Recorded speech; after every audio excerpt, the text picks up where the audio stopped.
본래 지도자가 가져야 될 거는 두 가지를 중요합니다. 꼭 지도자가 갖춰야 될 거는 지도자, 세계 지도자든 국가 지도자든 또는 개인 지도자든 가정 지도자든 대소가 있을 뿐이지 내가 나 자체를 이끌어가는 것도 개인적 지도자예요. 내가 나를 여러 사람 안 끌어가도 그 지도자가 되기 위해서는 두 가지가 꼭 필요해요. 하나는 철학이 있어야 돼요. 문화가 높아지려면 철학이 없으면 안 돼요.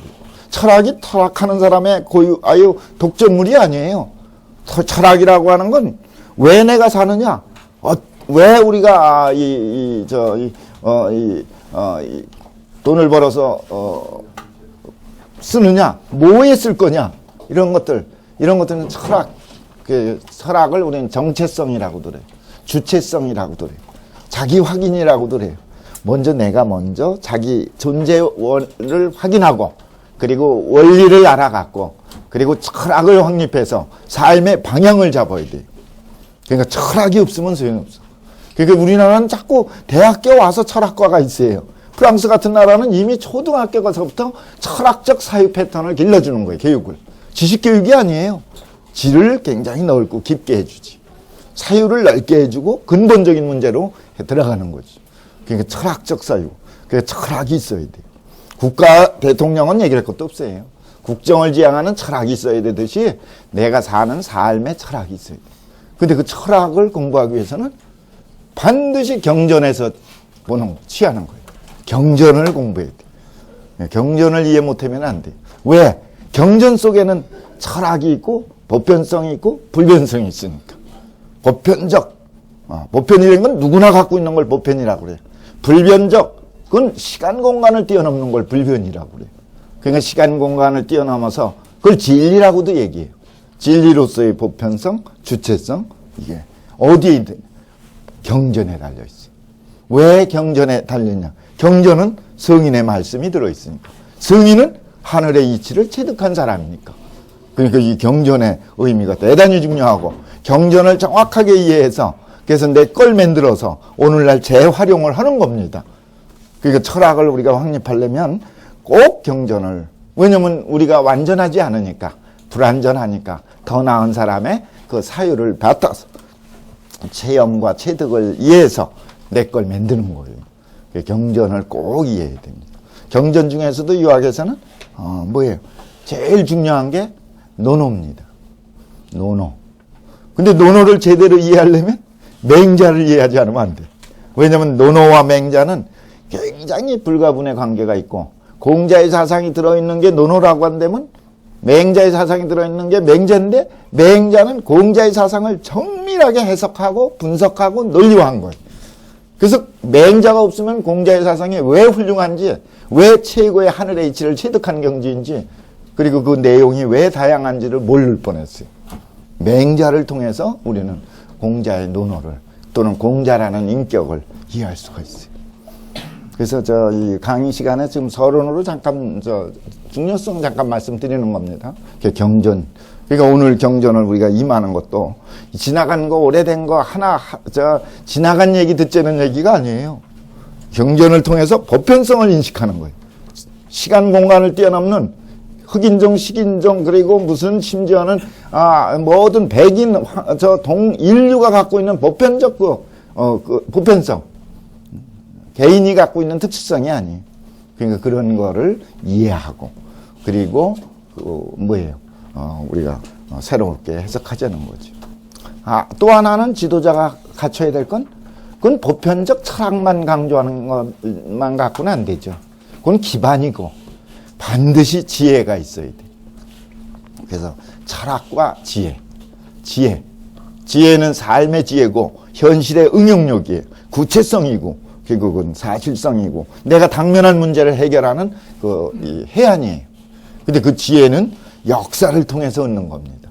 그러니까 역사에 밝아야 돼. 역사를 알아야 돼. 우리 역사, 국사 이거를 사법고시에서도 제거하고 그런다는 건 정신 나간 거예요. 정신 빠진 거예요. 그러면 안 돼요. 우리 것도 알아야 되고 동양사도 알아야 되고 서양사도 알아고 인류사를 알아야 돼요. 문명사를 알아야 돼서 그리고 문화를 축적시켜요. 그러니까 이 두 가지, 하나 철학과 하나는 뭐예요? 지혜. 왜냐면 역사 속에는 수많은 사람들이 살다간 흔적이 있거든. 그래서 어떤 마음을 가졌더니 결과는 어떻게 됐다. 결국은 어떻게 죽었다. 어떻게 성공했다. 이 수많은 내용들이 다 들어있는 게 역사야. 그러니까 틈만 있으면 역사를 보는 게 좋아요. 그 역사 중에 대표적인 책은 춘추 좌전을 봐야 돼. 좌전에는 춘추 시대의 그 이해득실의 세계 속에 그 속에서도 뭐 나름대로 의리는 있고 원칙은 있습니다만 그보다 더 높은 세계를 떨어져 있는 거죠. 높은 세계를 지향하고 있는 게 아니지. 최고의 높은 세계는 말이죠. 인간다운 세계고 사랑을 나누는 세계고 더 높은 경지로 가면 사랑을 나눴다는 생각도 없는 세계가 있어요. 거기까지 올라가는 걸 얘기하는 거예요. 근데 그런 내용이 아니고 이해득실 부국 강병에만 힘썼던 데가 춘추시대거든. 그렇지만 그 시대 속에서 인간상을 우리는 잘 봐야 돼. 춘추 좌전. 좀 확대되면 사기, 그 다음에 18사, 25사 이렇게 넘어가죠. 그리고 자치통감, 강목. 거기서 이제 뽑아서 볼 수도 있죠. 그래서 선독. 그러니까 꼭 그렇게 봐야 돼. 그러면은, 우리가 굉장히 삶을 품위 있게 그리고 격이 있게 그리고 굉장히 행복하게 살 수 있어요.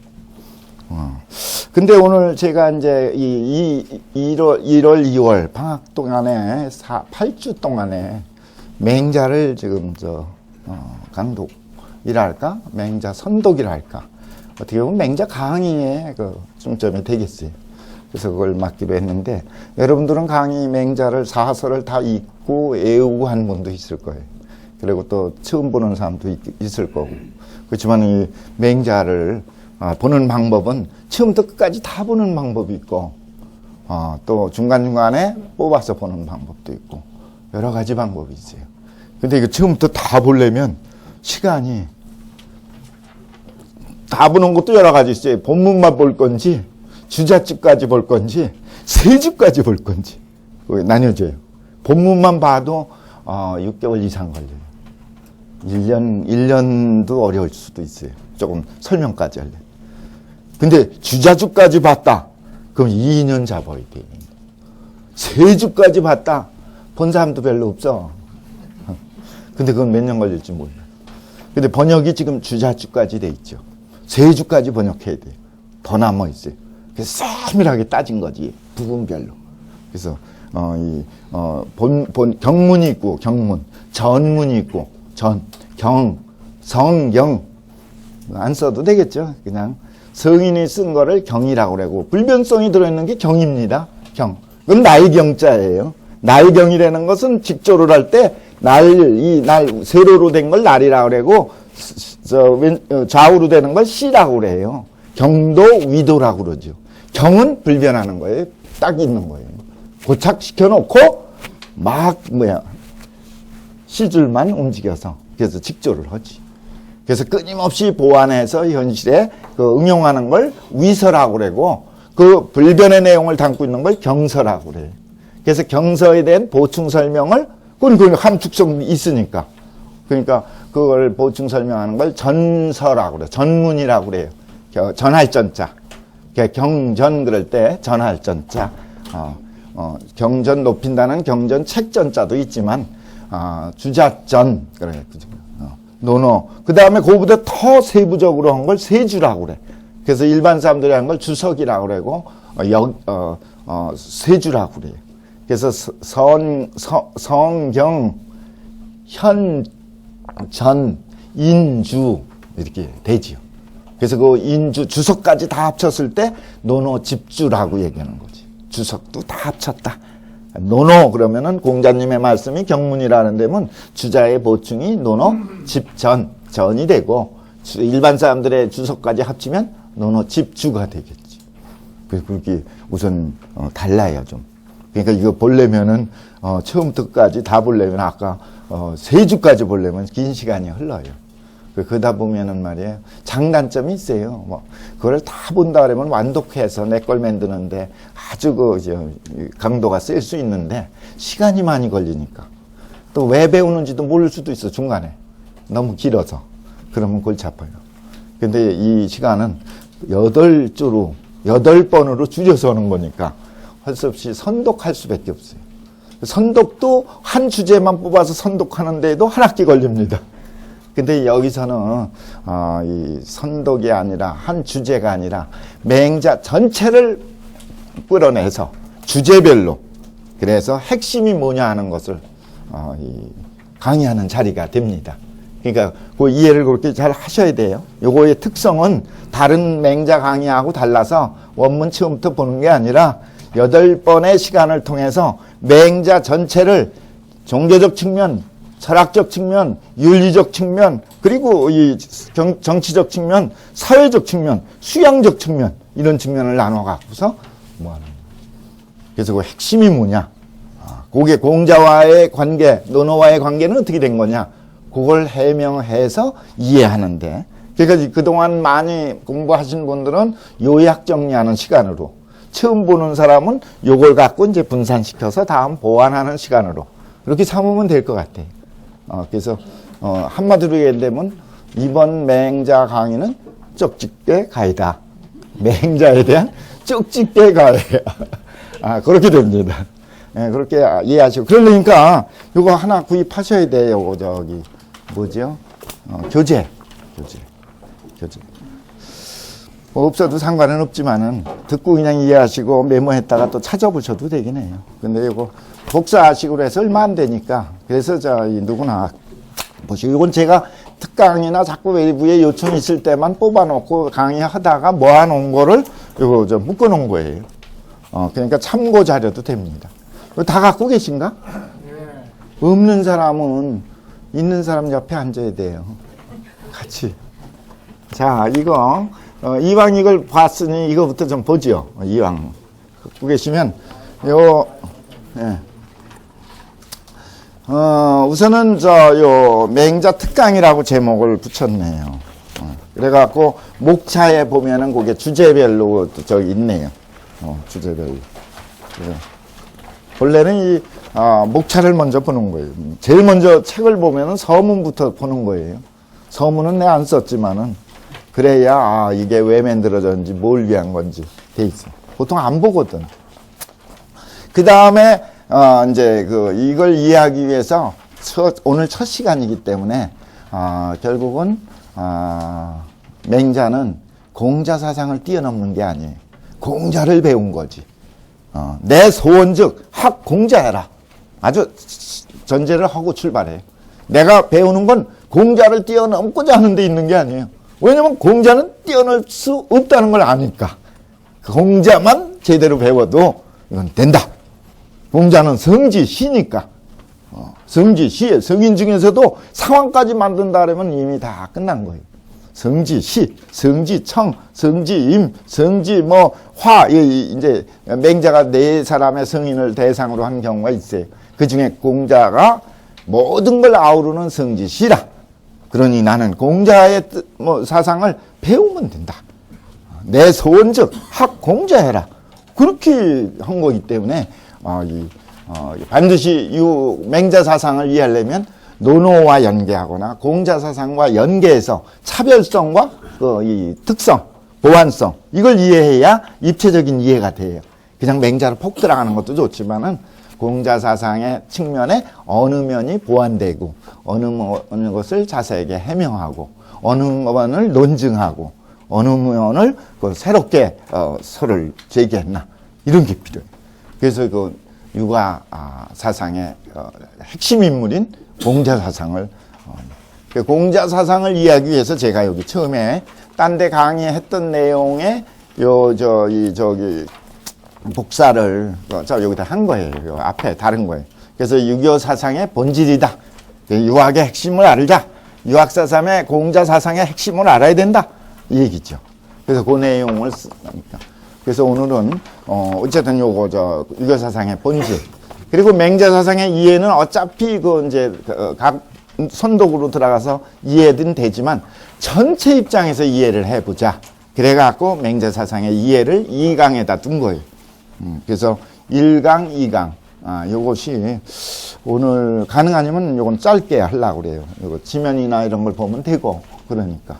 그렇게 하고, 그 다음부터 이제 이 3장이 맹자 이제 그 종교 문제예요.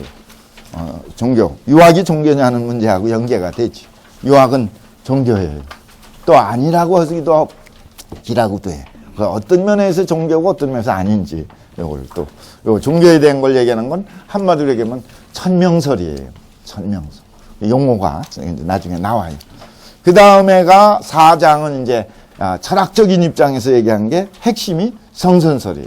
성선이랄 땐 선악을 얘기하는 건 윤리적 측면인데 왜 선한 거냐 하는 절대적인 본질적인 문제를 추구해서 따지면 철학적 차원이 돼요. 그래서 성선설이라고 하는 건 윤리적 측면도 붙어 있지만 철학적 본질도 그 속에 들어 있어요. 그래서 이 철학적 성선설. 그리고 이 5장은 이제 수양론이라고 하는 거의 핵심은 호연직이거든. 호연직이 내용. 그리고 이 6장은 이 윤리사상에서 맹자는 의리를 강조하거든. 의를 강조해. 공자가 인을 강조했다면 맹자는 의를 강조해. 의가 다 중요하죠. 그렇지만 역할은 다르거든. 그래서 인도 의리라고 그래요.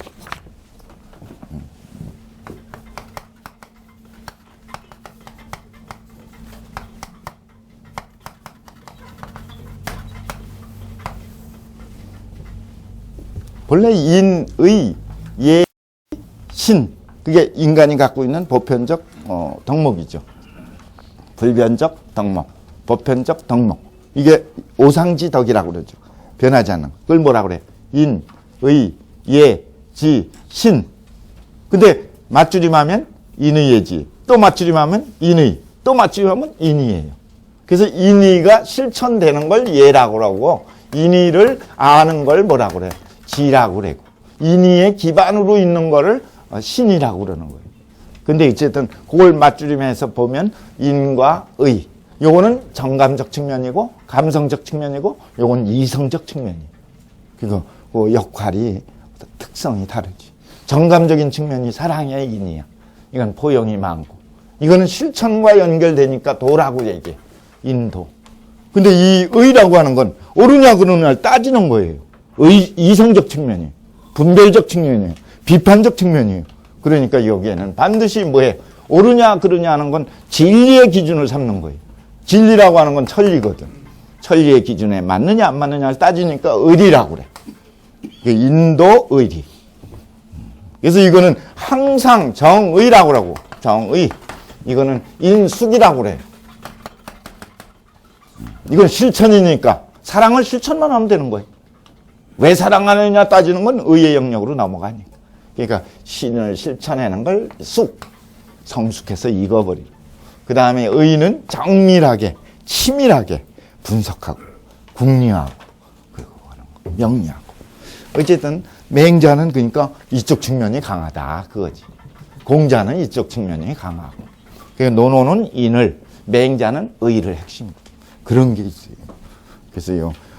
그거에 이제 의사상에 대한 거. 의사상을 실현하는 사람을 선비라고 그러잖아요. 그죠? 선비. 이 인사상을 구현하고 실천하는 사람을 군자라고 얘기했죠. 군자와 선비가 기질이 좀 달라. 선비는 매서워요. 그 의사, 열사가 돼버려. 그러니까 그 시대적 요청에 의해서 나온 대답이죠. 이게 무슨 맹자가 그냥 없이 그냥 갑자기 얘기한 게 아니라 그 시대 요청에 나온 화답이. 자, 그 얘기를 6장에서 하고 그 다음에 7장이 정치사상이. 정치사상의 핵심은 맹자의 정치사상의 핵심은 민본사상이죠. 그리고 혁명사상이죠. 혁명론을 제기했다는 거는 대단한 거예요. 그건 패러다임이 바뀌어버리는 거예요. 어쨌든 그 얘기가 이제 정치사상. 그리고 저기가 경제사상 제8장이. 경제의 핵심은 정전법이고 10분의 1세거든요. 그래서 이걸 얘기해요. 그러니까 이와 같이 돼 있고 마지막에 현대사회와 오늘날 유학이 맹자가 어떤 역할, 의미가 있느냐 이걸 얘기하는 걸로 구성이 된 겁니다. 그러니까 요 핵심이 이제 그렇게 전개된다 하는 걸 이해하시고서 이제 강론으로 들어가는 거예요. 그리고 맨 나중에는 혹시나 해서 보너스로 제가 보너스를 잘 줘요. 그래서 하나 더 붙인 거야. 그게. 맨 42쪽에 보면은 맹자의 요순관이라는 게 있죠? 맹자의 요순.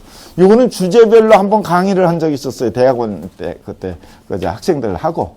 그래서 유학대학원이라고 성간대학교 있는데, 그러면은, 이 맹자를 선독하는데 뭘만 뽑았냐면, 성군으로 유명한, 성인보다 더 높은 경지가 성군이에요. 성인은 인격만 완성되고 실천만 되면 되지만 성군은 모든 사람에게 혜택이 돌아가야 되니까 범위가 넓죠. 그 성군이 누구야? 대표적인 육아의 성군은 유순, 우탕, 무왕, 문왕 이런 사람을 근데 천자로서의 성군이어야 최고 높은 자리니까 최고 높은 사람은 요순, 우탕, 무왕이죠. 그 다섯 사람. 그러니까 이 성군들이 어디 있는, 그 중에서도 제일 완전한 사람의, 제일 최고 경지에 있는 사람이 요순이에요. 탕이 있고 무왕이 있지만 다 정벌을 했다는 데에서 벌써 시대적 특성이 또는 한계가 있는 거예요. 어쨌든 요순. 그래서 요순만 뽑은 적이 있어요. 그랬더니 요순을 뽑아보니까, 여기, 한 학기 강의가 돼. 그래서 그걸 처음에 태어날 때부터 그 다음에 죽을 때까지 그 과정을 쭉 엮어서 체계를 잡아서 강의했던 거예요. 그래서 요거를 참고로 봐서 한번 여러분들이 맹자에서 요것만 뽑아갖고 이렇게 보셔도 그 이해하는 데 도움이 돼. 왜 성군인지 그런 확연히 이해가 되고 그리고 정확하게 이해가 됩니다. 어쨌든 근데 이제 요수는 공자가 굉장히 높입니다만은 공자보다 더 높인 사람이 맹자예요. 요순을 높인 거는. 그 조술요순이라고 공자님이 늘 높여서 이상 모델로 삼지, 요순을. 구체적인 거는, 조술요순하고 헌장문무라. 가까이 있는 문학무왕의 도를 드러내고. 그렇지만 연호는 조술요순이거든. 요순. 근데 이 논어에는 이 3번밖에 안 나와요. 10번 나와요. 요순에 대한 언급이. 대체로 중요한 얘기는 무의치를 했다는 거. 무의자연을 얘기하는 건 노장이거든. 인위적인 욕심이 들어가면 안 돼요. 인위적인 게 들어가는 자체가 벌써 제한성을 갖는다고 보는 거. 인위성이 없어야 돼. 한다는 생각도 없어야 돼. 그리고 어딜로? 자연성을 강조하는 거죠. 그게 무의자연을 얘기하잖아요. 근데 유학은 무의자연의 그 마음을 갖고 무의자연과 상치 배치되는 게 아닙니다. 유학은 노장의 그 사상이 불교가 지향하는 세계를 다 포용하고 포함하고 있어요. 무의의 경지에서 어떻게 하는 거예요? 자연에 들어가 있는 게 아니라 인간 속에서 도를 구현하는 거예요. 그걸 무의위라고도 얘기하고 무의치라고도 그래. 무의치. 그걸 한 사람이 요순이거든. 그러니까 노장보다 한 단계 위에서 구체적인 현실의 문제에서 구현하니까. 불교는 일체가 다 집착하지 말기를 바라는 공을 얘기해요. 일체의 공을 얘기하지. 그 공의 사상을 깨닫고 그 공의 마음을 갖고 그리고 현실에서 구현하는 게 유학이에요. 그러니까 그런데 어쨌든 요순의 내용이 그 무의의 위로서 공자가 굉장히 높이지. 연임금, 순임금이 얼마나 훌륭한지 일반 사람들은 몰라. 근데 모르는 게 더 좋은 거야. 아는 것보다 모르는 거는 뭐야? 무의 속에서 치가 구현됐기 때문에. 알아달라고 그러면 현찮은 단계거든. 그래서 그걸 갖다가 무의위라고 그러고. 그리고 그걸 갖다가 뭐라고 그래요? 굉장히 박시제중도 여기고, 박시제중을 구현한 거니까. 근데 순임금, 그 중에서도 특히 누가? 순임금. 연임금, 순임금이 있는데 순임금은 출신이 동이족 출신이에요. 우리 선조예요. 우리 선조가 동이족이거든. 고구려 삼국시대를 넘어서 조선을 넘어서 고구려 삼국 때 들어오면 동이 이족이 우리 쪽이에요. 동쪽에 산다 그래서 동이라고 그래. 동이. 그래서 동이, 서쪽, 서이 동이 그러는데 서융이라고도 얘기하는데 서쪽하고 동쪽, 서부족, 동부족이 틀려요. 동부족은 집단적으로 농업 중심에서 정착된 그 사회를 얘기하고 서부족은 이동과 목축과 이것이 강조되는 거니까 능력이 위선되고 이제 그 환경이 틀리지. 근데 특히 동이족은 이 동의정 각골문에 쓴 이거를 인족이라고 그래. 인방이라고 그래. 인방. 각골문이라고 있어요. 그게 나오면서 이제 다 드러나기 시작했지. 간지가 맞춰주고. 그래 보면은 동이족의 민족적 특성은 인이호생이라. 인하고 인이 호생이라.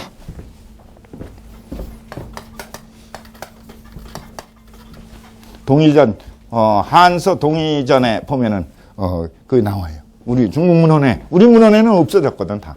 삼국사기 김부식 만들어진 뒤에 그 전에 걸 다 없애버리는 바람에 우리 문헌 속에 우리 민족의 문화적 특성을 이해할 수는 없는데 중국 문헌 속에는 그 한서나 이런 데 동의전 같은 데 보면 동의 민족의 특성은 인한 민족이고 포생의 민족이 살리기를 좋아하고 인간의 남을 위해서 사는 그 역할을 강조하고 그게 홍익인간이고 동방예의지고 군자의 나라고 군자 불사지국이다. 죽지 않는 나라예요. 참으로 인한 사람이야. 진짜로 인해야 돼. 시원찮게 인하면 안 돼요.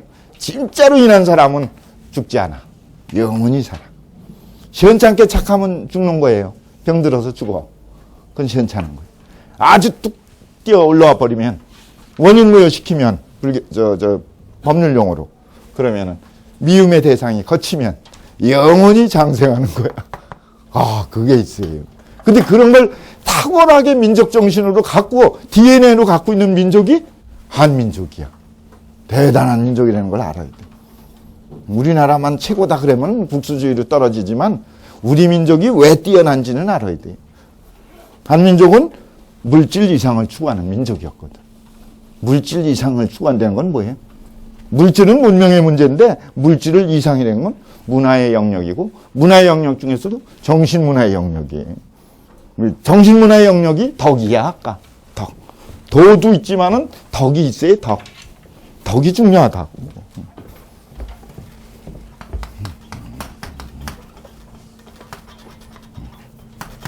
덕. 도는 실천이고 여기 어디 갔어요? 도는 실천이고 알맹이는 덕이거든.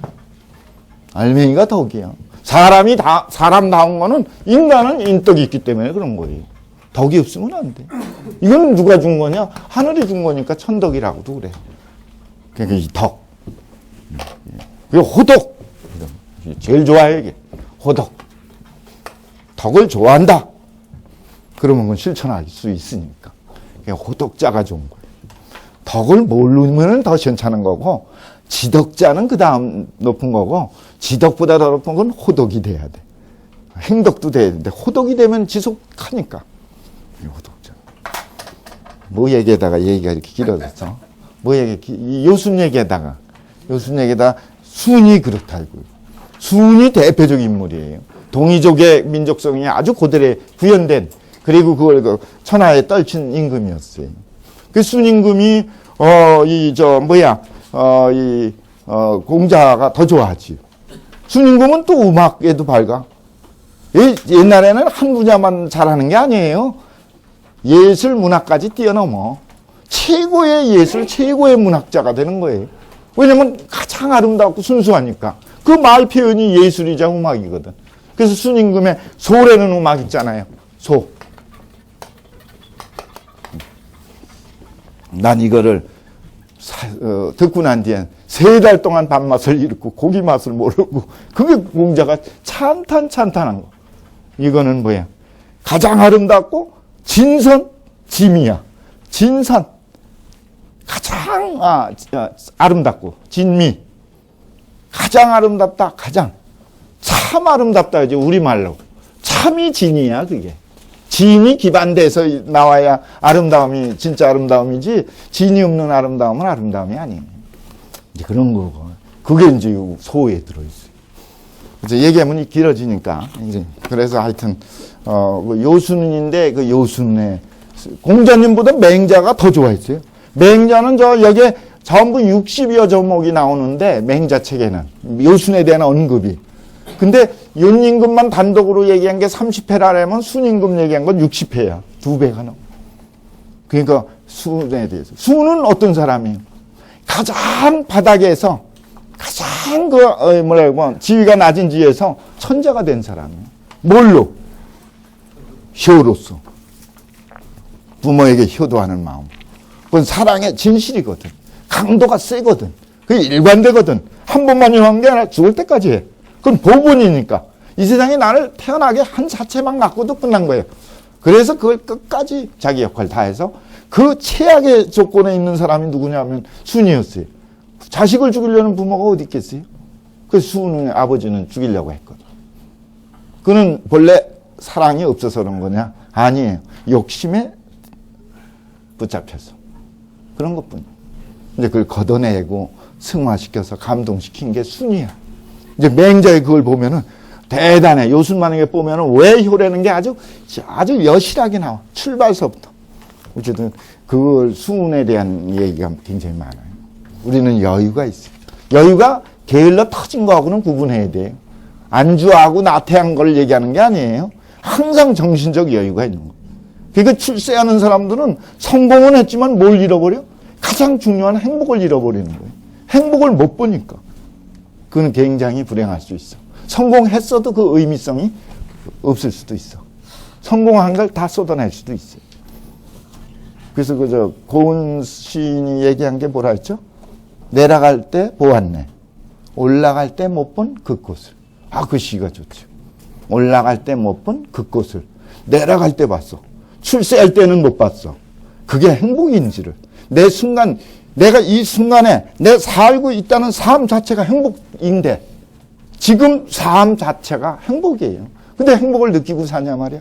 다 불행으로 바꿔서 살지. 괴로움으로 살지. 그거는 뭐예요? 마인드가 잘못돼갖고 생각이 잘못돼서. 그러니까 그거를 못 보는 거예요. 가장 큰 행복은 살아있다는 이 자체에 있는 건데. 그걸 여실히 느끼면서 최선을 다한다면 그건 질이 있으면서 철학이 있으면서 경쟁해서 올라가는 거니까 딴 사람보다 한 단계 위죠. 그걸 얘기하는 거지 가장 한가롭게 여유있게 늘려 터져라 이걸 얘기하는 게 아니에요. 여유와 그리고 행복을 보는 관점 이걸 가지면서 그러면서 높은 차원으로 노력하자는 얘기. 한국인들의 선비정신, 지향의식 속에는 그 여유와 품격과 그리고 능력과 그리고 감동과 실천이 다 들어있는 거예요. 어쨌든 그 얘기가 이 맹자의 요 순간 요거 한번 보시면 좋아요. 그 다음에가 43페이지가 저기죠. 정치 내용. 그래서 제일 많이 정치 또 경영 우리 성대 유학대학원에는 저기 분들이 경영 CEO 분들이 몇 년 전부터 많이 오세요. 그래서 삼성의 그 사장급 보통을 CE라고 그래요. CEO 그분들이 오시고. 그래서 그 바람에 이제 경영, 경제 이런 것도 같이 연계하면서 뽑아서 하는데 정치, 큰 정치. 요것도 좋아요. 그래서 요것도 아까워서 뒤에다가 강의한 목차를. 본래 이 강의는 이걸 첫 강의할 때 이것만 목차만 놓아주고 각자 알아서 뽑아갖고 발표하고 정리하고 그러는 건데 어쨌든 여기선 지금 친절하게 다 얘기하고 그렇죠.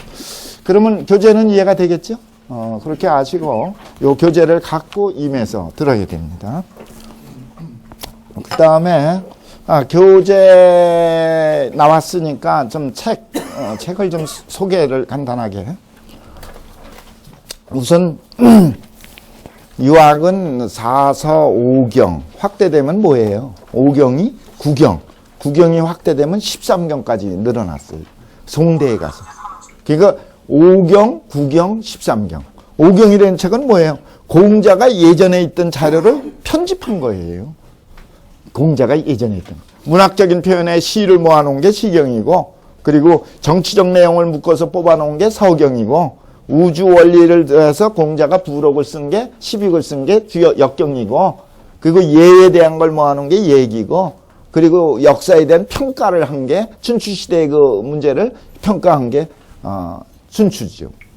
그 춘추가 단순하게 역사책이 아니라 역사 평가를 들어있어요. 그 평가는, 그거는 하늘의 입장에서 평가한 대의가 들어있어요. 그 춘추 대의라고 그러는 거예요. 의리정신이 들어있어요. 그걸 보면은 옳고 그른 걸 판단의식에 그 기준이 이제 확립될 수 있죠. 그래서 시, 서, 역, 예기, 춘추. 이게 오경이고, 이게 확대되면 뭐예요?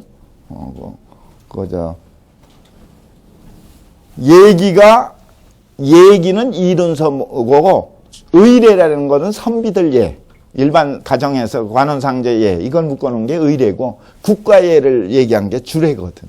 그래서 이걸 삼례라고 그러지. 그러니까 이 삼례, 주례, 의례까지 합치면 7개가 되죠. 그죠? 춘추 좌전은 역사 내용에 풍부하니까 그걸 이 경전의 대표로 쓴 거지. 춘추 좌전 해설서가 3개가 나왔어요. 춘추 경문은 적어야 아주 양이. 공자가 경문을 뽑아서 해석을 했는데 그 해석 내용이 좋다 나쁘다 평가 내용이 들어있는 게 아니라 선악을 표현한 게 아니라 필사의 방법으로 글자를 쓰고 빼고 하는 걸로 함축성이 있게 간접적 평가 내용이 들어있기 때문에 이해하기가 어려워. 그래서 그걸 해설한 사람이 3사람이 나오니 누구예요? 그게 좌구명이 해설한 걸? 그건 역사 기록. 그 공자님이 평가한 내용이 한 대목이 나오면 그게 그 사건이 왜 일어났는지 전후 사정을 다 끄집어내서 설명해 준 게 그 좌구명의 좌전이라고 그래요. 춘추 좌전. 그게 역사 내용을 이해하는데 아주 좋지. 근데 공자가 왜 그렇게 표현했느냐 하는 의리를 이해하는 데는 공양적이라고요. 그거를. 그래서 대표적으로 춘추는 좌전과 공양전. 그 공양전 내용은 얼마 안 돼요. 그 공자의 뜻이 뭐다. 왜 표현했느냐 그걸 얘기한 거예요. 그걸 중간에 절충한 게 공양전. 그래서 춘추 좌전, 공양전, 공양전. 그래. 이건 다 이제 찾아보면 아시는 거니까 여기선 지금 그냥 간단하게 멘트만 하고 넘어가죠. 그래서 이걸 춘추 삼전이라고 그래. 그러니까 경문을 포함한 이미 전에서 얘기가 되는 거지. 그러니까 그것까지 합치면 9개가 되죠. 구경. 구경에다 노노맹자가 나중에 추가되고 그 다음에 효경이 들어가고 이하가 들어가서 13경까지 들어가요. 그렇지만 그 많은 책을 공부하려면 힘들고 어려우니까 요점 정리한 게 그게 송나라 때 사서가 나온 거예요. 구경 13경을 요점으로 해서 사서가 뭐예요? 노노, 맹자, 대학, 중용. 이해가 되겠죠? 그 노노, 맹자, 대학, 중용인데 거기서 제일 먼저 읽어야 될 책은 대학이야. 대학하고 노노라고 하는 거, 대학이라는 거는 얘기라는 속에 있는 한 편이었는데 뽑아냈는데 왜 뽑아냈느냐면 전부 이건 주자가 집대성한 거예요. 그 원래 정자서부터 이미 그렇게 돼 있지만 그걸 보완해서 완성시킨 사람이 그리고 자기 해석까지 다 집어넣은 사람이 주자야. 주자가 큰 역할을 한 거예요. 공자 다음에 큰 역할을 한 사람은 주자예요. 공자가 유학을 창시했다면 주자가 새 시대의 새 역할로 새 책을 만들어서 새 이론을 만들어낸 거예요. 그러니까 보완된 이론이지만 어쨌든 그건 없는 이론을 만든 건 아니지만 시대에 맞게 설명한 거. 주자가. 근데 책도 새로 편집해낸 게 그 대학, 노노, 맹자, 중용 다.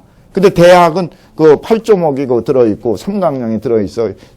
개인의 그 이론, 이 경물치지서부터 성의정심 그리고 수신까지의 수양, 재가치국 평천하에서 삼강령 8조목에 이론 체계가 딱 들어있는 게 대학이고, 그 다음에 노노는 공자와 공자와 제자의 그 문답이 들어있는 내용이고, 맹자는 맹자와 맹자 내용이 제자와의 문답이 들어있는 내용이고, 중용은 뭐예요? 하늘과 인간의 관계를. 인간은 어디서 나왔느냐? 뭘 목표로 했냐? 어떻게 살아야 되느냐? 그걸 얘기해 준 게 중용이에요. 그럼 굉장히 존재론적으로 철학적으로 깊이 들어가지. 그게 보이지 않는 세계를 얘기한 거예요. 어렵지. 결국은 천이고 결국은 중이고 그걸 얘기했지. 과불급이 없는 게 그 중이거든. 중이 구현되면 끝나는 거예요. 이제 그 이론서가 중이지.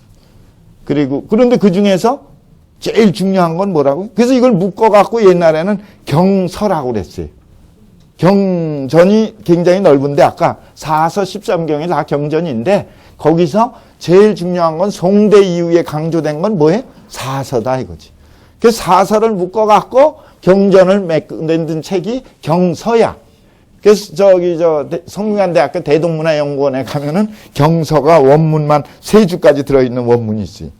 그래서 그걸 하나 비치해 둬야죠. 확인하고 근거를 저기하기 위해서.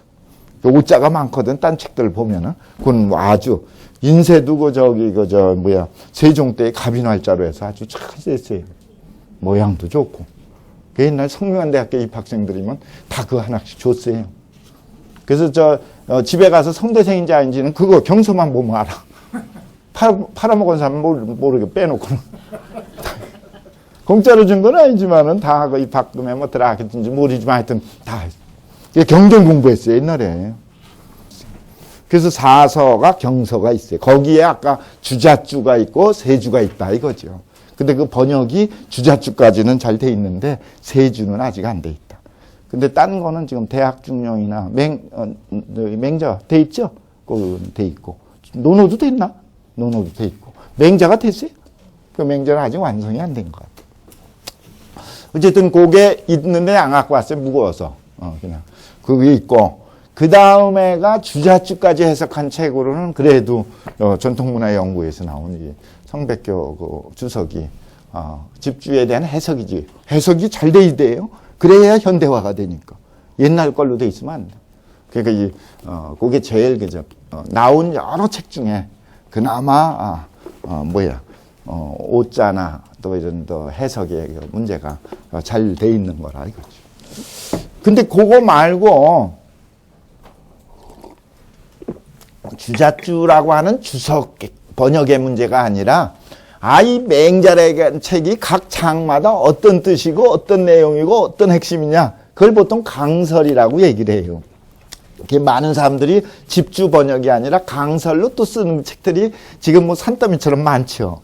근데 그 책 중에서도 제가 보기에는 제일 좋은 책 중에 하나는 성대 유교문화연구소에서 나오는 이 맹자 책이에요. 맹자가 좀 두껍기는 해도 좀 비싸서 좀 문제인데 그래도 그 도서관 같은 데 가서 또 참고해서 이게 그냥 후대인이 만든 게 아니라 조선 그 청독부 시절에 석학들이 모여갖고서 전통 조선시대에 있었던 걸 총망라해서 섭렵해서 한 거를 언해문으로 만들어냈었어요. 언해문으로.